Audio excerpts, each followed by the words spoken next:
Today I'm building up my eBike hardtail.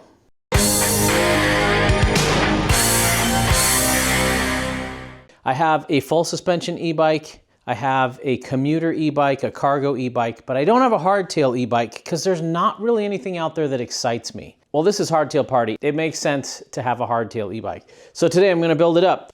This frame is a one-of-a-kind Stanton slackline. It's 4130 triple butted steel. It's a 27.5 bike meant for a 120 to 140 mil fork, and we are going to be converting it to an e-bike. It doesn't come as an e-bike.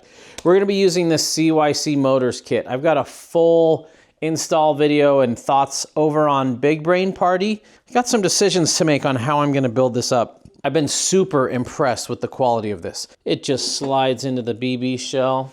Look at that clearance. This is a 34 tooth. Got at least a centimeter of clearance over here. I could go bigger if I wanted to. That's great. Super sleek installation on this.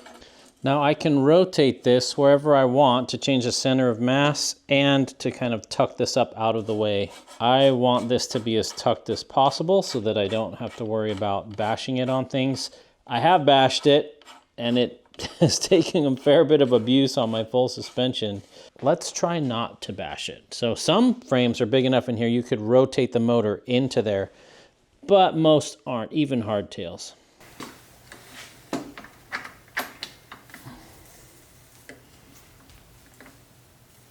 CYC makes massive, massive motors. This is the Photon, it's their smallest. That being said, it's still far more powerful than any other Class 1 e-bike motor. What's cool is you can use the app to turn it into a Class 1, Class 2, or Class 3, or unrestricted if you're on full-on motorized moto trails. So yeah, don't be fooled that just because this is their baby one, the Photon, that it's not serious or underpowered. This thing has way more power than any Class 1 e-bike out there. Another cool thing CYC Motor does is they have short cranks, 165 mil crank stock. Now, you know me, I like even shorter cranks, and what's cool is this is the same ISIS spline as Bosch e-bike motor, so I can run my 160 5-dev cranks on here. I'm really excited about that.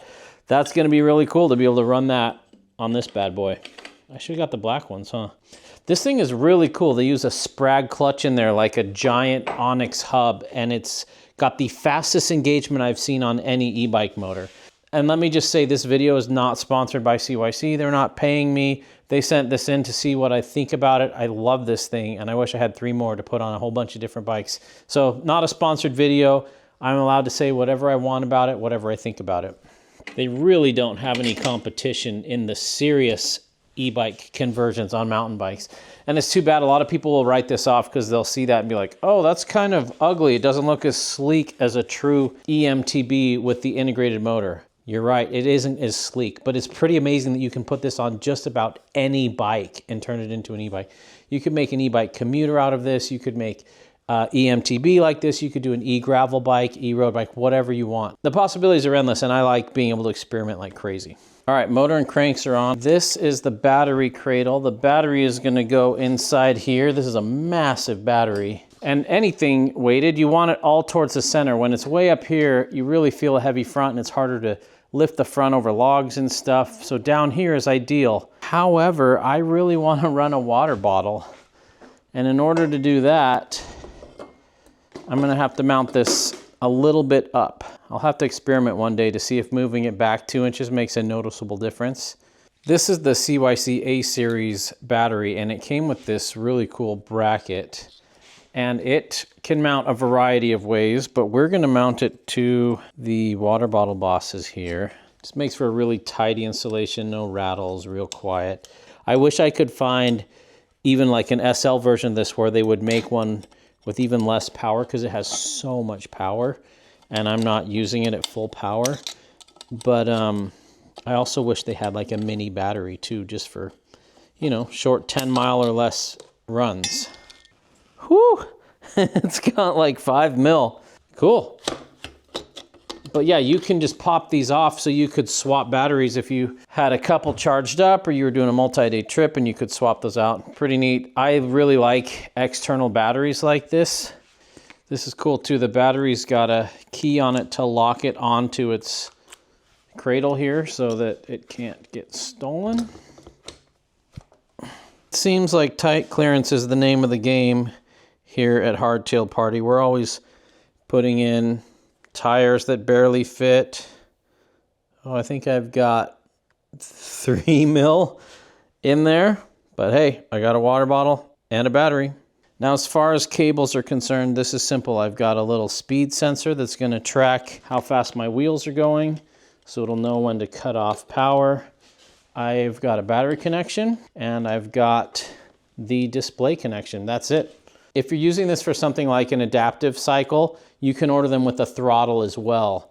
And that makes a lot of sense for people on hand cycles that can't always get the e-bike going the way that they want. I did a cool ride with some of the adaptive folks here in Bentonville, and seeing their bikes was truly fascinating. Okay, let's build this up like a normal bike now. I want to see what size tire will fit. This is a 27.5 bike. Let's see if 27.5 by 3.0 fits. That never fits.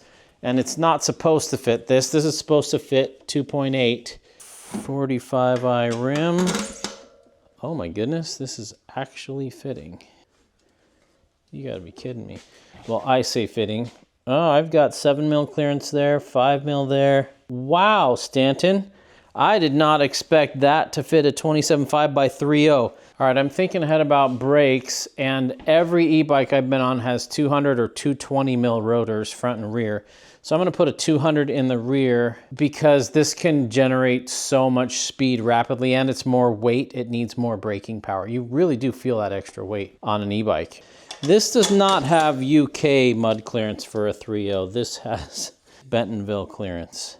I probably should have gone with the switchback instead of the slackline. The switchback's thicker tubing, a little bit beefier, a little bit slacker, but I didn't like the seat tube angle on it. This has a steeper seat tube angle, and that matters to me.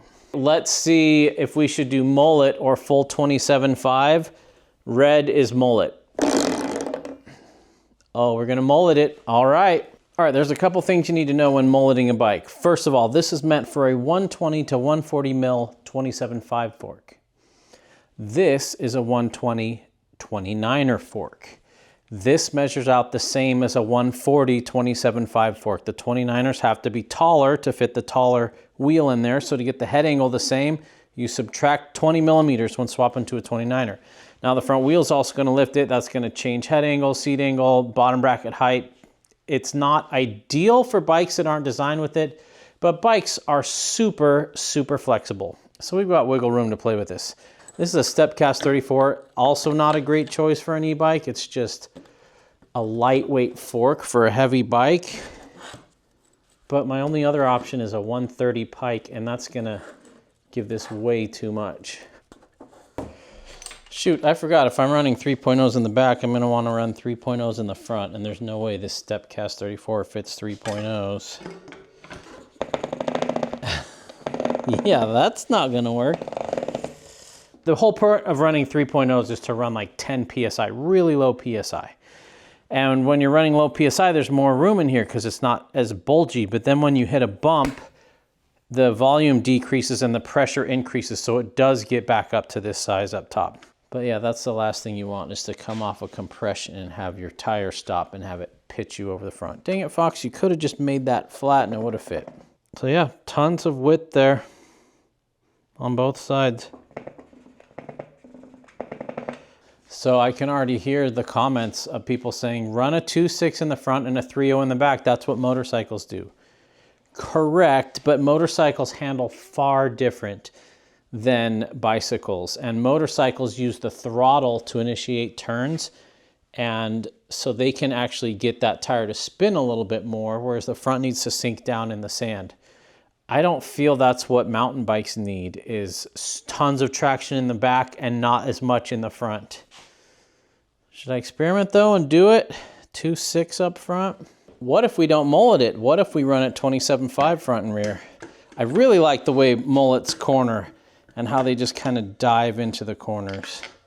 Oh, this clears all day long. Man, plenty of clearance in there for a 3.0. All right, let's try that first. So it'll essentially be the same as having a 140 mil 27.5 fork on here. Been a while since I've run 27.5, 27.5, and it'll be fun with the Plus. I can still experiment with a 29 front tire sometime. Ooh, this is gonna be cool. All right, it's really coming together. I kind of wished I'd gone with black cranks, but those are still beautiful. I haven't built a black bike in so long. I'm really, really enjoying myself on this build. It was a little tight getting the dropper cable. The motor wants to be where the port exits down here. So there's that, and I'm running hydraulic disc brakes. I haven't done that on many builds. It's been a while. These are the brakes everybody hates, SRAM Guide RSCs. I love them. There was a time when they had a batch that would get swollen in the sun, but those all got warrantied, and I like them. Man, I'm so excited for this thing. It just looks like a bruiser. And I'm so thrilled that I can still get that water bottle in there. That's awesome. All right, I got her all built up. I think black worked out really well because it hides a lot of the extra cables. I'll show you my cable routing in a minute. So the final weight came in at 47.2 pounds. That's impressive. That's only 2 pounds heavier than my Cannondale Moterra SL, which is the world's lightest full power e-bike. I'm pretty sure this has a bigger battery. It definitely has more juice in the motor as well. I put on the 8-speed Microshift Acolyte Kids drivetrain. It's a $20 shifter, $30 derailleur, and $30 cassette. It's 8-speed, it's an 11 to 46. On an e-bike, you don't need all the fine tuning in between different gears. In fact, I don't even need it on an analog bike. I'm extremely impressed with the shifting of this. One thing they could do to make it even better is have a lighter cassette. If they made an aluminum version of that, man, I'd be happy to run that as my drivetrain all the time. I'm glad I went with the 165 dev cranks. I should have got the black ones, but here we are. Because the dropper can't go any lower and I'm at max extension. If I'd had 165s or 170s, I wouldn't have been able to run a 150 dropper. That's a huge change from the Stanton Sedona model, which can get a 200 mil dropper in it. Pretty wild. Let's follow the wires. This is the controller that selects my boost mode, tells me my speed and all that. It comes around and it's along the top here. And then I tucked it behind this to take up a little bit of slack, and it plugs into the motor here. This is my speed sensor right here. Just kind of zip tied everything together to kind of keep it tight and tidy. The only tricky part was the motor has to be in the right place to not pinch the dropper routing. That's another place where this would have been better on the Sedona, where it's fully internally routed. You wouldn't have had to fight that at all. But man, this is cool. I still get to be able to put a water bottle in here. That's awesome for me. And it's not touching the battery. I'm so excited to ride this. I haven't been this excited about a bike in a long time. At first I was like, oh, I should probably have an e-bike hardtail because this is hardtail party, but am I really gonna ride it as much as my full suspension? The more time I spent building this thing, the more I'm like, I cannot wait to ride this. This thing looks super, super fun. One cool thing about CYC is I can program this to be a class 1 e-bike on the single track, and then when I get on the paved trails, I can switch it to the other mode, which will be a class 3, which will let me go up to 28 miles an hour. And you can completely unrestrict it if you're on motorcycle trails. So it comes unlocked, and so you can control how many watts it has max and what the max speed is. So don't be fooled when you go to CYC Motors website and you find the baby Photon and thinking, oh, I need something bigger. I guarantee you this has more power than any Specialized Turbo Levo or any Bosch system out there. It is super powerful in a nice small form factor. This will be a test rig where I'll be swapping out lots of different things to review different things, saddles and bars and things like that. And for when I'm too sick or too weak to ride my analog bike, I'll be riding this. I've got links to all this stuff down in the description below. And if you want to take an in-depth bike design geometry course that talks about the design of a bike and how you move things around to get certain characteristics that you want to check out my course in the link below. If you learned something, consider saying thanks using the donation Buy Me a Coffee down below, or consider becoming a patron. If you need bike advice, become a patron. I do my consulting over there. Thanks for watching, everybody. You guys are amazing. There's a party in the mountains, and you're invited.